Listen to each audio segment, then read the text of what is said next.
skor sementara 1-1 ya. Dan ini adalah kesempatan yang terakhir di game kita yang terakhir. Dan jangan lupa bagi kalian yang mau nonton di Buya, kita di sana delay 5 menit lebih awal. Nah makanya kalian kalau bingung di kolom komentar kok banyak banget spoiler karena mereka nontonnya di Buya.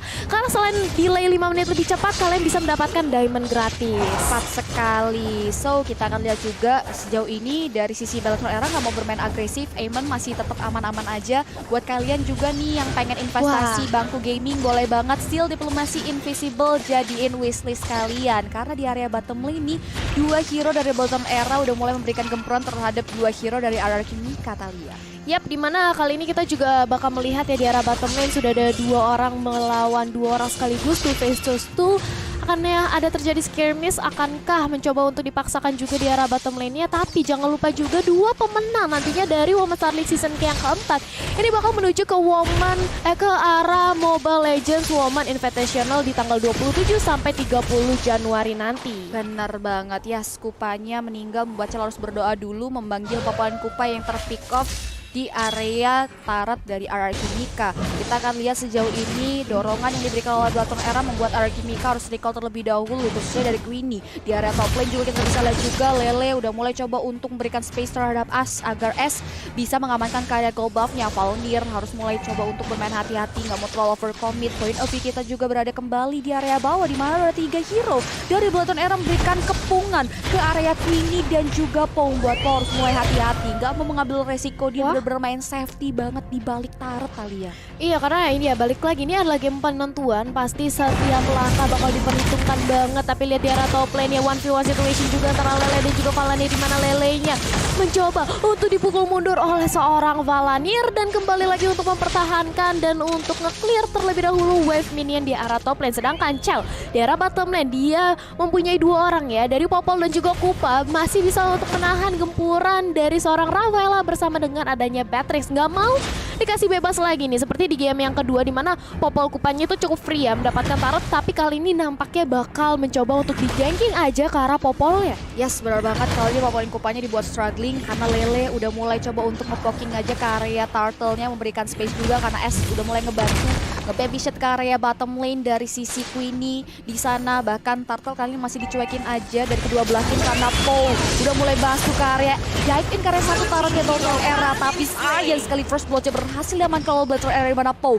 harus tumbangkan. Kompensasi trading call terjadi karena Chell menjadi korban selanjutnya. S yang salah jalur langsung dikeluar dengan seorang Bellator People, di mana 2 hero Bellator Era tumbang. Meanwhile di area top lane kali ini pertarungan cukup keras dari Valnir dan juga Lele. Gogoi join the fight, Valnir dalam bahaya dan lagi-lagi trading kill 2 untuk 2 di menit yang ketiga, Talia. Yap, 2 untuk 2 di menit kita yang ketiga. Ini benar-benar mencoba untuk bermain lebih pasti lagi dari kedua belah tim. Sangat amat seimbang juga di menit kita yang early seperti ini, mencoba untuk mendapatkan 1 demi 1 poin pick off dan juga item terlebih dahulu. Sedangkan Baby ya mencoba untuk langsung melakukan ganking aja dengan ada Baidam Kupa. Paunya udah cukup sekarang, langsung aja dibantu dengan ada balap bantuan dari seorang Vival. Pebbles of Blade juga ke arah depan, mengincar lagi ke arah seorang Queenie, tapi Queenie masih terlalu sulit untuk digapai dan membuat Vivalnya akhirnya kembali untuk ke belakang. Sedangkan dari Cini mencoba untuk mendapatkan 2 population, tapi Sanguin Claw-nya berhasil terkena dan membuat Queenie-nya ternyata tidak bisa lolos dari papan catur yang digelar. Yes, Wow. dari top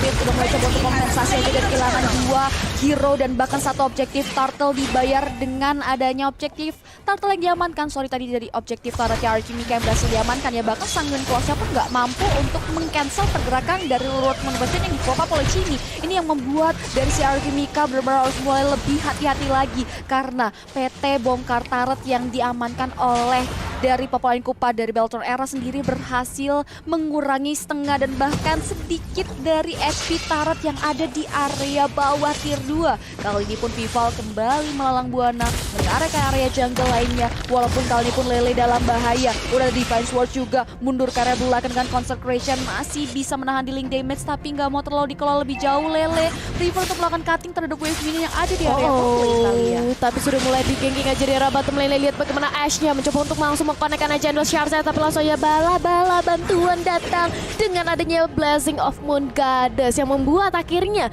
masih cukup sustain dari Popol Kupa bersama dengan SSC di area bottom lane. Vivalnya mencoba untuk mendapatkan 1 poin pick off dan juga Temples of Blade untuk defensif, tapi itu sebenarnya ya Kalau menurut aku Tempest of Blade tanpa perlu dikeluarkan, Vival udah pasti selamat. Yes, tapi ternyata itu kalkulasinya dari sisi Vivalnya agar jauh lebih lebih selamat pasti lagi, lagi, lebih iya. pasti lagi. Dan satu objektif outer turret kembali berhasil direnggut oleh Bellatron Era yang membuat Bellatron Era kembali mendapatkan advantage. Meanwhile di area top lane, Lele udah mulai meng-cutting wave minionnya, memberikan jalan. Begitu pun juga dengan Aidit nih.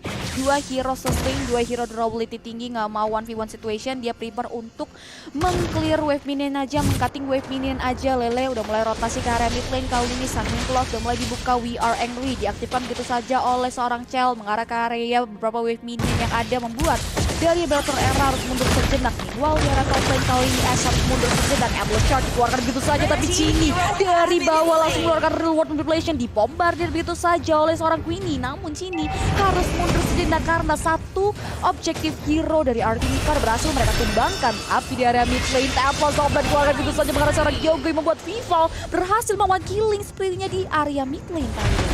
Yap, sedangkan kita bisa melihat di area top lane sudah hilang satu lagi outer turret yang berhasil didapatkan oleh Bellatron Era. Turtle Camp by Booyah kali ini untuk di menit kita yang ke-6 sudah hadir kembali di tengah-tengah Land of Doubt. Akankah mencoba untuk langsung dipastikan didapatkan lagi dari Bellatron Era yang sedang meliding tempo permainannya dengan adanya network yang kali ini masih berhasil untuk diungguli oleh Bellatron Era sebanyak 3.000 network. Dan kalau misalnya Bellatron Era ini konsisten seperti ini, rapi mainnya, ini bukanlah hal yang gak mungkin untuk Bellatron Era memenangkan game yang ketiga. Yes, benar banget. So, that's why Artimika tinggal tunggu momentum aja apa kesalahan yang bisa dikelola oleh mereka, karena kali ini dari Bellatron Era udah mulai menggabrak-gabrik line up dari Artimika, di mana distraction diberikan seorang Vival membuahkan hasil. Satu objektif outer turret pertama di mid lane berhasil tumbangkan. Real World Manipulation di Popa pun mampu menumbangkan satu hero dari Artimika. Ash kali ini benar-benar terjegal, gak diberikan chance untuk shining di game yang ketiga di menit ke-7 kali ini, Thalia. Betul sekali. 90 detik juga kita bakal melihat adanya Lord yang pertama. Balik lagi Lord yang belum enhance, tapi dengan adanya Bellatron Era semakin meliding lagi dari segi networknya. Ini RRQ harus mencari momentum yang pasti bagaimana untuk mengejar ketertinggalan dari mereka. 1v1 situation juga di arah bottom lane, sama-sama dua hero yang durabilitasnya cukup tinggi juga. Sedangkan kalau kita lihat ini adalah pertarungan yang bisa dibilang minion sama minion. Lama banget kelar kalau misalnya tidak ada bala bantuan. Sedangkan di arah top lane yang mencoba untuk di-pressure aja dari Bellatron Era, mencoba untuk mendapatkan targetnya Badam Kupa karena seorang Fauda membuat Ponya harus hilang begitu pula dengan adanya Ash. Kali ini mencoba untuk mendapatkan target lock ya. Chell berhasil ditumbangkan, tapi Sombla juga karena depan membuat mega kill. Kali ini berhasil didapatkan, Queenie sudah hilang dan juga Papa Catur yang digerak. Kali ini dari seorang Cini hampir saja mendapatkan seorang Hashnya, dan bahkan dengan ada bala bantuan dari seorang Lidut berhasil menjadi eksekutor yang terakhir. Lele coba maju ke depan, Icon Edge aktif begitu saja, tapi damage yang diberikan seorang Vival terlalu sakit. Disusul dengan ada satu buah Void Blaze yang dikeluarkan oleh seorang Cini, membuat damage yang masuk ke tubuh seorang Lele tadi berhasil didinal dan bahkan membuat Lele harus tumbang. Kita bisa lihat juga di mana Bellatron Era gak mau kehilangan peluang, mereka langsung melakukan mengakuisisi terhadap opsi jungle dari RRQ Mika. Bahkan kali ini pun wave minion menunjang pergerakan dari Bellatron Era udah mulai dalam perjalanan. Dibersihkan begitu saja Sunning Claws. S masih coba untuk memberikan bala bantuan dengan membersihkan wave minion tersebut, dan Turtle kini pun sudah berubah menjadi Lord yang pertama. Ini dia Lord Came by Booyah, di mana teman-teman dari Bellatron Era pun gak mau kehilangan peluang karena mereka udah mulai men-lead tempo permainannya. Mereka langsung pede banget, overconfident untuk melakukan poking terhadap Lord yang pertama, Thalia. Yap, dan instant replay by Lita kali ini yang bakal kita lihat, di mana ini adalah setup team fight ya, setup war yang sudah dibentuk oleh teman-teman dari Bellatron dan berhasil untuk mendapatkan target locknya yaitu Pau. Dengan adanya Badam Kupa adalah langsung aja dibantu dengan adanya Void Blast dari seorang If, dan langsung dengan adanya satu orang yang berhasil ditumbangkan, berhasil lagi untuk mendapatkan satu demi satu final pick off dengan Vival maju ke arah depan Tempest of Blade, dan juga disusul dengan adanya Reward Manipulation. Yes, berbawahnya udah enak banget sih dari gameplaynya Bellatron Era. Bahkan kita bisa lihat juga dari sisi itemization-nya Vival udah jadi DHS, Wars dari di kantong yang membuat damage dari Vival sendiri udah enak banget dan sakit banget. Apalagi dari sisi udah jadi S-1 yang ketika dia pop up dari sisi Void Crystal-nya itu memberikan efek slow yang signifikan ke area hero dari Artimika. Satu objektif tar di area mid lane, kedua berhasil mereka renggut. Satu persatu objektif atau tar dari Artimika kini sudah hilang. Bahkan Lord yang berhasil mereka secure udah berhasil dilulantakan oleh Artimika di area bottom lane. Ini RRQ Mika coba untuk mulai menjegal pergerakan dari Bellatrix Era agar tidak bisa menunggat inner turret ya, tapi sayang sekali Bellatrix Era berhasil menembus pertahanan dari RRQ Mika. Bahkan real world celebration-nya di-pop up begitu saja. Endless Shard yang dibuka di dia dengan satu buah Endless ini ya, Tempest of Fate yang dikeluarkan oleh seorang Vival di area base turret-nya RRQ Mika tadi. Yap, satu inhibitor turret lagi di arah top lane yang berhasil dirontokkan oleh teman-teman dari Bellatrix Era. Dengan ada Blessing of Moon Goddess, lihat bagaimana teman-teman dari Bellatrix Era udah full kembali dari segi aksinya. Lele mencoba untuk menahan badan aja dengan adanya Ionic Age-nya di arah depan, tapi di arah bottom lane mencoba untuk didapatkan lagi satu buah inhibitor turret, tapi sayang sekali tidak ada minion penunjang yang cukup baik sehingga membuat Bellatrix Era harus lebih sabar lagi, set up dulu dan juga disengage terlebih dahulu daripada nantinya justru bisa teroutplay oleh teman-teman dari RRQ Mika. 58 detik menuju Lord kita yang kedua di menit yang ke-11 pula. Sebentar lagi nih harusnya ketika Lord hadir di tengah-tengah Land of Dawn ini udah menjadi Lord yang enhance, tapi kalian juga bisa banget nih untuk mulai trading di Oxtrade dengan hanya daftar dan juga minimum itu 10.000. Benar banget nih, dan juga buat kalian yang udah mulai trading, udah dapat cuan di Oxtrade, kalian boleh banget untuk masukin wishlist Steel Series yang Arctis Prime sebagai headphone yang enak banget karena kualitasnya tuh oke punya guys. Dan ini dia kita lihat di mana passive gaming setelah beberapa team fight terjadi di masing-masing titik udah mulai diterapkan nih sama teman-teman Bellatrix Era dan juga RRQ Mika, walaupun udah di Divine Sword juga yang mengarahkan orang Lele yang benar-benar bisa sustain, punya durability tinggi, udah nggak ada artinya lagi. Vival benar-benar udah bisa mengkikis tengah dari HP seorang Lele, buat Lele pun harus mundur ke belakang berkat bantuan Holy Healing yang di-spout oleh Pau di area top lane tadi, Talia. Yap, Turtle kan Lord sudah hadir kali ini di menit kita yang ke-12, sudah enhance juga dan nampaknya ini bakal dizoning habis-habisan oleh teman-teman dari Bellatrix Era. Dan RRQ Mika sudah bakal memberikan Lord ini dengan cukup free karena memang posisinya dengan adanya network 9.000 loh yang udah diunggulkan oleh teman-teman dari Bellatrix. Ini udah sulit banget bagi RRQ Mika untuk melakukan kontes terhadap Lord ya, jadi bakal menjadi Lord yang cukup free. Ini bagaimana dari RRQ Mika mau coba untuk mendefensif aja dari segi high ground-nya. Harusnya masih cukup kuat karena dari RRQ mereka punya Gyogoi dengan ada Cecilian.